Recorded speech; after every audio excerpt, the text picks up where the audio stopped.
తెలంగాణ బోనం లేదా బోనాలు అనేది తెలంగాణ ప్రాంతంలో జరుపుకునే ఒక ముఖ్యమైన హిందూ పండుగ. ఇది గ్రామ దేవతలైన మహంకాళి, ఎల్లమ్మ, పోచమ్మ, మైసమ్మ వంటి దేవతలకు నైవేద్యంగా భోజనం లేదా బోనం సమర్పించే సంప్రదాయం. ఈ పండుగ ఆషాఢ మాసంలో జరుగుతుంది మరియు హైదరాబాద్, సికింద్రాబాద్తో సహా తెలంగాణ రాష్ట్ర వ్యాప్తంగా ఘనంగా నిర్వహించబడుతుంది. సంస్కృతంలోని భోజనం నుండి వచ్చింది. దీని అర్థం భోజనం లేదా విందు. ఈ సంప్రదాయం పర్యావరణం, ఆరోగ్యం మరియు సమృద్ధి కోసం దేవతలకు కృతజ్ఞతలు తెలిపే సాంస్కృతిక ఆధ్యాత్మికత ఆచారంగా ఉంది. బోనం ఉద్భవం మరియు చరిత్ర, ప్రాచీన మూలాలు మనం తెలుసుకుందాం. ఇప్పుడు బోనాల సంప్రదాయం పల్లవ రాజుల కాలానికి చెందిందిగా మనం చేసుకోవచ్చు. అదేవిధంగా ఆనాటి కళాకారులు, చరిత్రకారులు భావిస్తున్నారు. గ్రామ దేవతలకు భోజనం సమర్పించే ఆచారం ప్రాచీన శాక్తేయ సంప్రదాయాలలో ముడిపడి ఉంది. ఇది ఆదిశక్తి లేదా మాతృదేవతల ఆదరణకు సంబంధించినది. ఈ సంప్రదాయం మాతృస్వామ్య వ్యవస్థ నుండి ఉద్భవించిందని, గ్రామ దేవతలు పర్యావరణం మరియు సహజ శ్రేయస్సుకు సంకేతాలుగా భావించబడతారని చరిత్రకారులు చెప్తున్నారు. ప్లేగు వ్యాధి మరియు బోనాల ప్రారంభం 1813, 1869. హైదరాబాద్ మరియు సికింద్రాబాద్లో బోనాల పండుగ యొక్క ఆధునిక రూపం 1813లో ప్రారంభించినట్లు చెప్తున్నారు. 19వ శతాబ్దంలో హైదరాబాద్లో ప్లేగు వ్యాధి వ్యాపించినప్పుడు వేలాది మంది ప్రాణాలు కోల్పోయారు. ఈ సమయంలో హైదరాబాద్ నుంచి ఉజ్జయిని, మధ్యప్రదేశ్కి పంపించబడిన సైనిక బెటాలియన్లు మహంకాళికి ప్రార్థనలు చేసింది.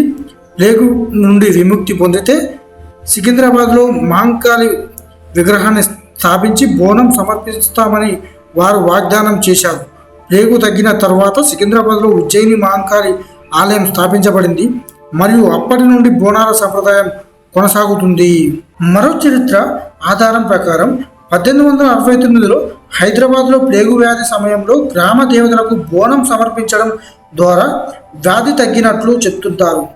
ఈ సంఘటన బోనాలను ఒక ప్రముఖ పండుగగా స్థాపించడంలో కీలకమైనది. కాకతీయ మరియు నిజాం కాలంలో బోనాలు. కాకతీయ రాజుల కాలంలో గోల్కొండలో బోనాల ఉత్సవాలు అట్టహాసంగా నిర్వహించబడినట్లు చరిత్ర చెబుతుంది.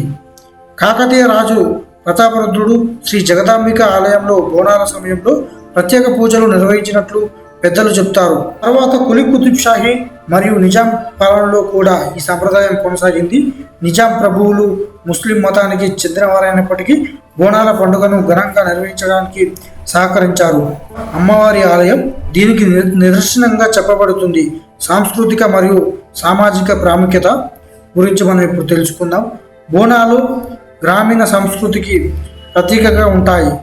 ఇందులో గ్రామాలలోని వివిధ కులాలు భాగస్వామ్యం అవుతారు.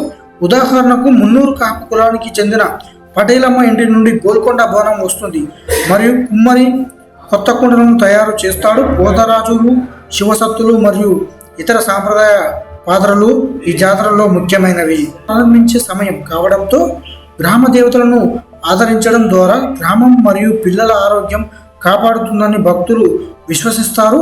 ఇది ప్రకృతికి కృతజ్ఞత తెలిపే ఒక ఆచారంగా కూడా ఉంది. తయారీ మరియు సమర్పణ. మహిళలు కొత్త మట్టి లేదా రాగి కుండలలో అన్నం, పాలు, పెరుగు, బెల్లం మరియు కొన్నిసార్లు ఉల్లిపాయలతో బోనం తయారు చేస్తారు. ఈ కుండలను వేప ఆకులు, పసుపు, కుంకుమ మరియు దీపంతో అలంకరిస్తారు.